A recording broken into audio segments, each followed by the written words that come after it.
Hello there, welcome to my channel. I'm Angela from artorai.com. It can sometimes be difficult to know how to use large floral dies.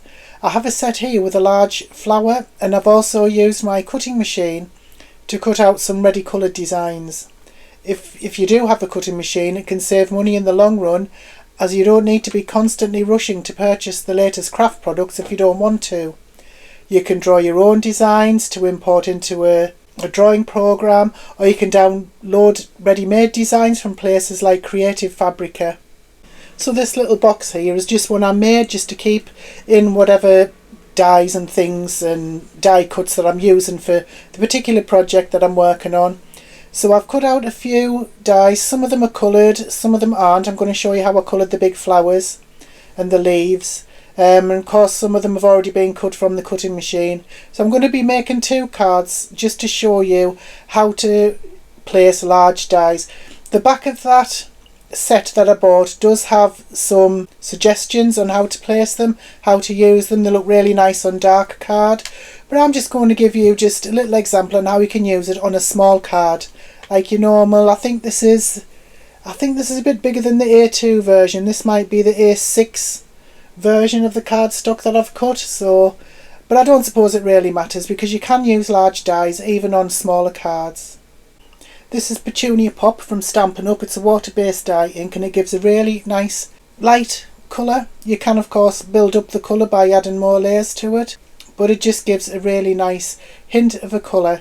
I'm not going to colour right to the edge. I'm going to leave a part of this white, which is slightly different to one of the card examples that I'm going to show you.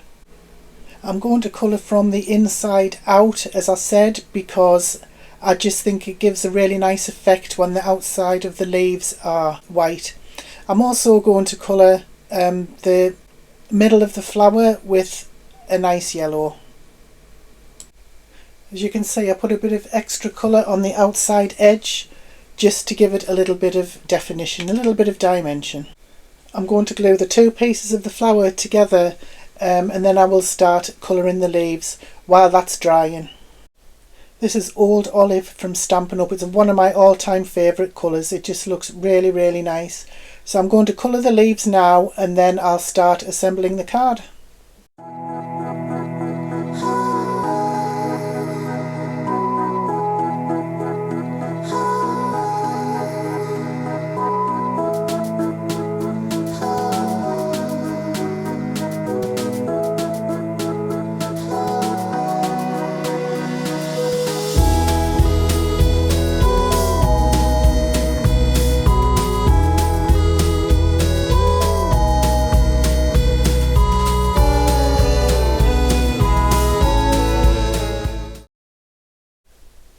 The first thing I like to do when I know I'm going to have a plain white background is put it through an embossing folder. I've taken a couple out here and I'm going to emboss the white pieces of card that I'm going to use for the background. Just takes away the plainness a little bit. I think it just makes it look a bit more elegant, a bit more finished. This first one has a really nice foliage design, so I'm going to use that for the first card. And now I'm going to save time, I'm going to emboss the other piece of card, the other card panel, with one of my all-time favourite embossing folders. It's the Fancy Script one. I really love this. Simply stunning. Now I'm just going to try and sort out where I want the dies to go on the two different panels. I'm going to use the die cuts first and then the ones I cut out using my cutting machine. So this took a while, so I'll speed it up and then we'll go on to the next section where I'll start sticking things down.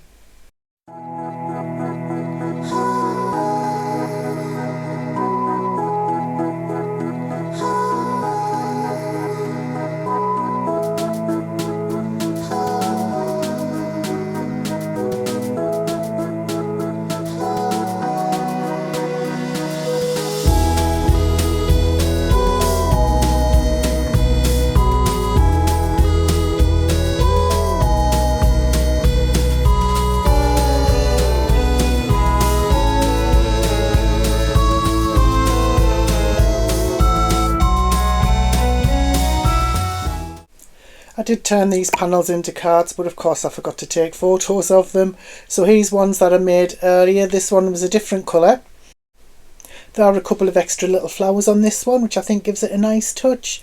I don't think this card is too busy. I think the big die goes quite nice. Here's the other one I made with again using my cutting machine, and it just has a sentiment on and a few gems. But if you notice on this flower I coloured from the outside in, whereas the other one I coloured from the inside out. It's entirely up to you. Whichever method you prefer is obviously fine because it's your project. That's just what I thought I would do, just a little bit of an experiment to see what each one looked like. I think I actually prefer the one where I leave part of the petal white. I think it looks nicer, but obviously it's all personal preference, isn't it? Anyway, thank you so much for watching. I really appreciate it. Please don't forget to like, subscribe, comment and share. It really helps my channel, as it does if you watch the video to the end as well. So if you've made it this far, thank you very much. I really do appreciate it. Have an amazing day. Bye bye now.